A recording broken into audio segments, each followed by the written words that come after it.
Un arcobaleno di sfere, forza della fisica, una danza che cambia più volte ritmo. L'hanno chiamato il pendolo magico. È l'esperimento scientifico promosso da un 29enne geologo padovano. Noi qui abbiamo una riproduzione fatta appunto per mostrare ai bambini soprattutto il moto del pendolo, in questo caso di 15 pendoli colorati che messi in movimento si riorganizzano in delle onde.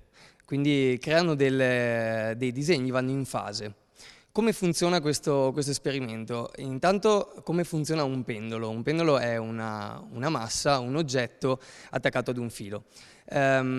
Questo oggetto quando appunto è fermo è nella sua posizione di equilibrio. Se noi lo spostiamo da questa posizione di equilibrio inizia un moto che in fisica viene chiamato moto armonico.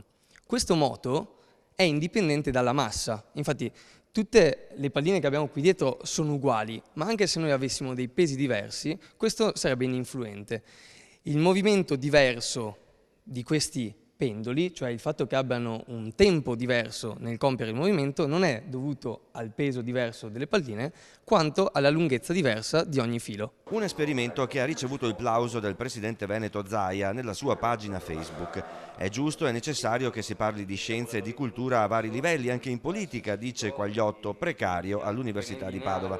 Questo esperimento è nato per i bambini, ma piace molto anche agli adulti. Osservare proprio il fenomeno fisico e riuscire a comprendere come mai possa cambiare, quali sono gli elementi che lo rendono diverso. La Pendulum Wave, il pendolo a onda, questo è il nome dell'esperimento, può viaggiare a richiesta per il Veneto e per l'Italia. È già stato ad Asiago, a un campo scientifico divulgativo per ragazzi. A settembre sarà presente all'evento più importante dell'Università di Padova. Collaboriamo con alcuni dipartimenti universitari, quindi ogni anno diamo un piccolo contributo alla Notte dei ricercatori che quest'anno si tiene il 27 settembre.